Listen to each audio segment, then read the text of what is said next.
I'm Julie Herman of Jaybird Quilts and Lazy Girl Designs, and welcome back to the Lily Sew Along.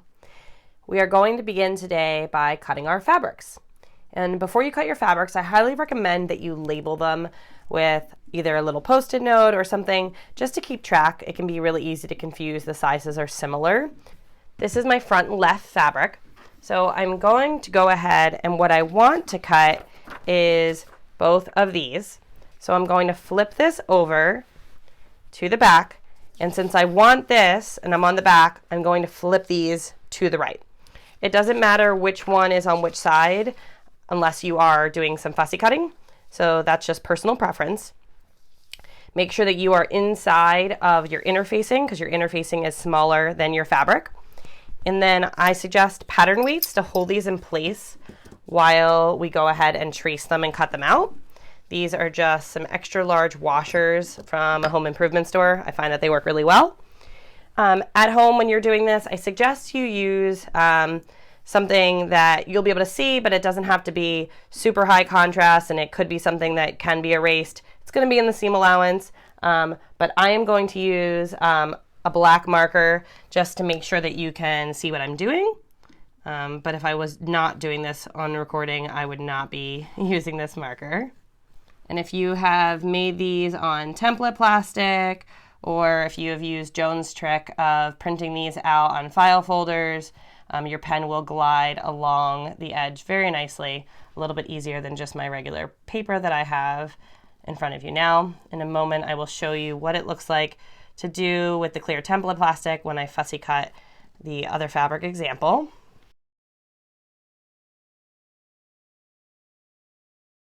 Now I'm just going to take these out of the way. I'm not marking any of these on here yet. I want to go ahead and cut my pieces out first. So this is my piece for my front. It's going to have my pleats and my darts, and this is my piece for my back. And you can go ahead and use your rotary cutter for the straight lines and then finish up with a pair of scissors.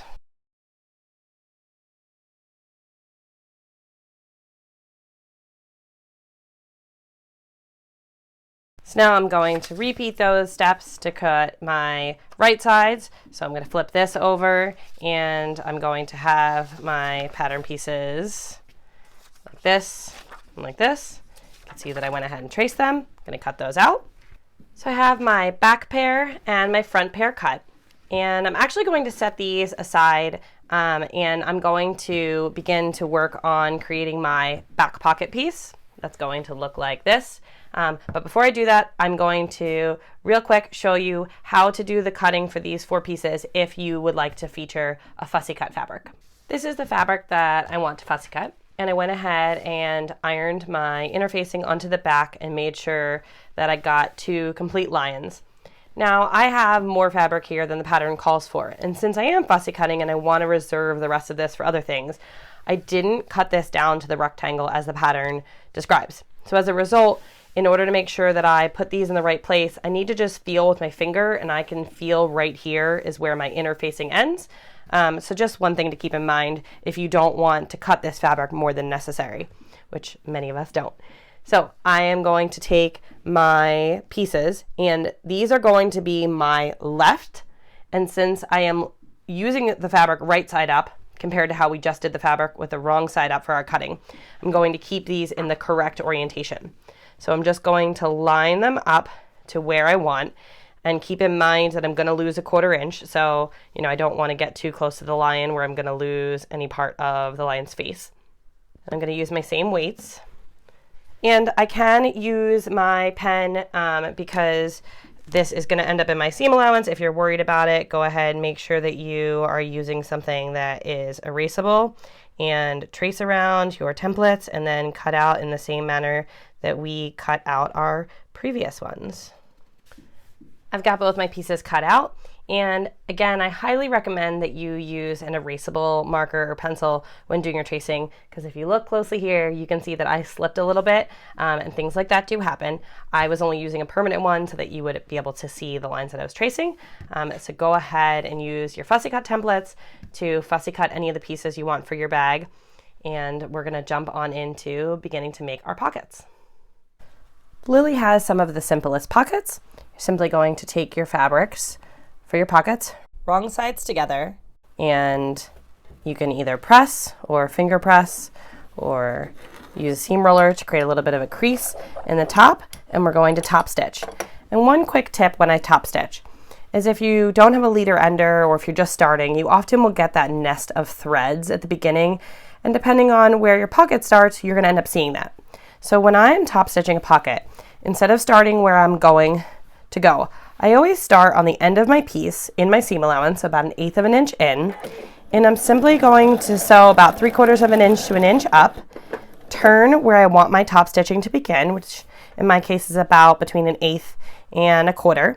And now I'm going to do it. And so that little nest of threads is over here and not in the nice part that is going to be shown. I'll often do that at the end of my seam as well, stitch down a few, and then trim my threads. So you see that little nest of threads from when you begin. It is now over here and not nicely up here. And I'm going to repeat with my longer pocket. And now you can mark your pocket divisions as shown on the top of page 2. The back division is so that nothing ends up in the curve of your bag, and the inside division is so that you have a pen pocket in the middle and then room for either phone or wallet, something small on either side of the pen. To make the handle following the pattern, follow the directions on page 2. And we'll figure out the length of our handle later, but right now we want to make it as long as possible, so I'm using the full width of fabric. So I have my fusible fleece with my fusible down. Don't want to accidentally get any of that on my iron. And I'm going to fold up approximately 1/2 inch, maybe a little more, and just going to press. And I'm going to show you on a small section here, but you're going to do this along the length of your entire handle, and then going to fold it over again and press.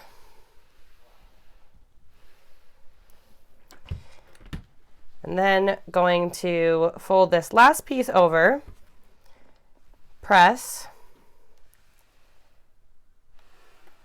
and then we're going to open it up, tuck it in to have a nice finished handle on both sides. And if you find that with pressing, this doesn't want to all stay together right now, a few sewing clips along the length of your handle can help hold everything together. Now that our handle is pressed, it is time to go ahead and stitch it.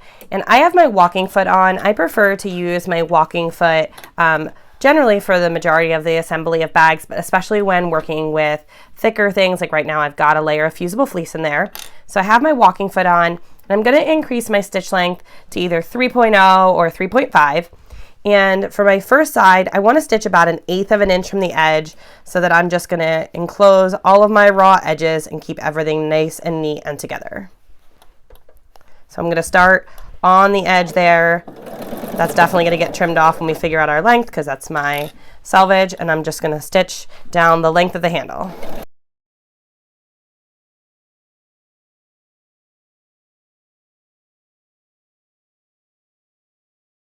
And I'm going to slow down as I get to the end, and I'm back into my selvage again, and I'm going to simply sew along the end of my selvage.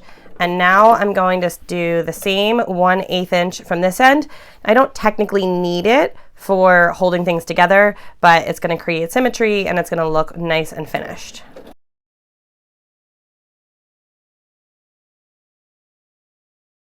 And I'm back where I started, and the last thing I want to do is I want to sew down the middle. So I am simply going to center my handle in between my presser foot and sew down the middle. It creates a very, very nice polished, finished handle for my bag.